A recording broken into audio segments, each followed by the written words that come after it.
আজকের ভিডিওতে আমরা দেখতে চলেছি বর্তমান মালয়েশিয়ার প্রধান রাজা সুলতান ইব্রাহিম ইস্কান্দারের রয়্যাল প্যালেস এবং রয়্যাল প্যালেসের পাশে পূর্বপুরুষদের নির্মাণ করা মসজিদ সুলতান আবু বকর মসজিদ। ভিডিওটি না টেনে ততক্ষণ আমাদের সাথেই থাকুন। এই মুহূর্তে আমি আছি বর্তমান মালয়েশিয়ার প্রধান রাজা সুলতান ইব্রাহিম ইস্কান্দার রয়্যাল প্যালেসের কাছাকাছি। এদিকটায় রয়েছে জাবাতান ইমিগ্রেশন অফিস, আর এদিকে থেকে প্রায় 1 কিলোমিটার হেঁটে আসলাম। আমার সামনে যে ভবনটির মাথা দেখা যাচ্ছে পতাকা উড়ানো, এই ভবনটি কিন্তু রাজার বাসভবন।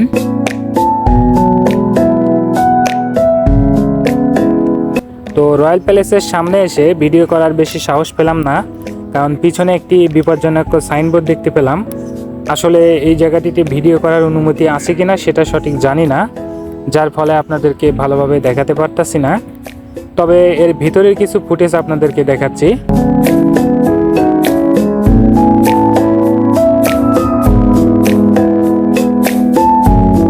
ইস্তনা বাসার রয়্যাল প্যালেসটি 1866 সালে সুলতান আবু বকর নির্মাণ করেছিলেন।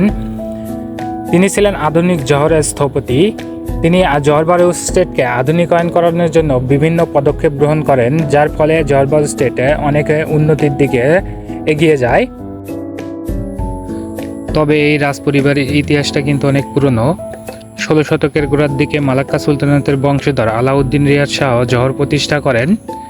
পরবর্তীতে তিনি তার ছেলেকে এই নতুন রাজ্যের দায়িত্ব দেন। এর আগে এখানে অন্য একটি রাজবংশ শাসন করত, যাদের বৈধ কোনো সুলতানাত না থাকার কারণে তাদেরকে এখান থেকে বিতাড়িত করে।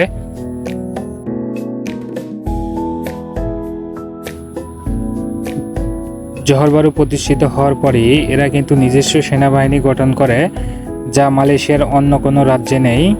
মালয়েশিয়ার একমাত্র রাজ্য যাদের নিজস্ব একটি সেনাবাহিনী আছে এটি কিন্তু জহর বারু।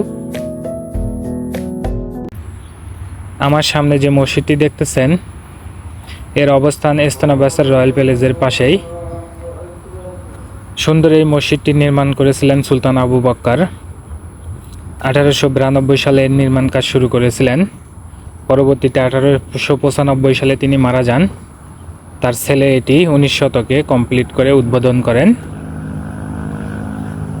তো ছোট্ট পাহাড়ের চূড়ায় নির্মাণ করা এই মসজিদটি খুবই নজর করা একটি মসজিদ। মালয়েশিয়াতে যত মসজিদ আছে তার ভিতরে অন্যতম এটি। তো উপরে উঠতে অনেক কষ্ট হচ্ছে, কারণ আমরা অলরেডি 2 কিলোমিটার হেঁটেছি। জহরের আজান হয়ে গেছে, নামাজ সম্ভবত শুরু হয়ে গেছে। নিয়ত করেছিলাম আমরা জহরের নামাজ এখানে এসে পড়ব। দেখি জামাত ধরতে পারি কিনা। তো এই পাশে সম্ভবত মসজিদের দরজাটা বন্ধ আছে, নাকি সামনে যেতে হবে।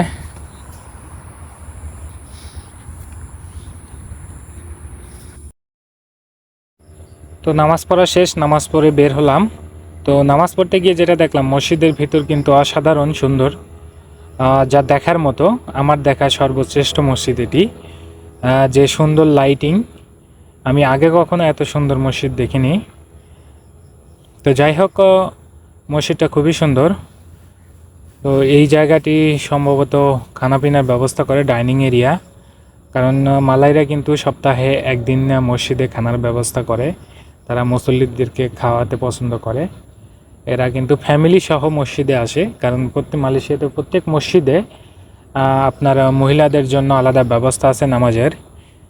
এই মসজিদেও আছে, মসজিদের এক সাইডে তাদের জন্য আলাদা নামাজের ব্যবস্থা আছে।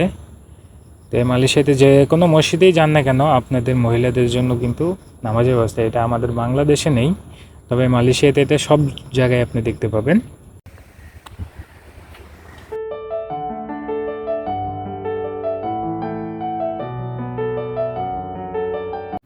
মসজিদ এবং রয়্যাল প্যালেসের মাঝের এই জায়গাটিতে রয়েছে একটি চিড়িয়াখানা।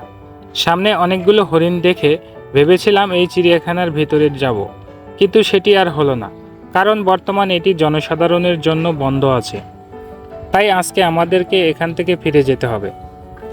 তবে যাওয়ার আগে আরেকটি মেসেজ দিয়ে যাই, পরবর্তী ভিডিও দেখতে পাবেন মালয়েশিয়ার ভূতের শহর থেকে। যদি কেউ এই ভূতের শহরের নাম জানেন তাহলে অবশ্যই কমেন্টে জানাবেন। আর ভিডিওটি ভালো লাগলে লাইক, কমেন্ট, সাবস্ক্রাইব করতে ভুলবেন না।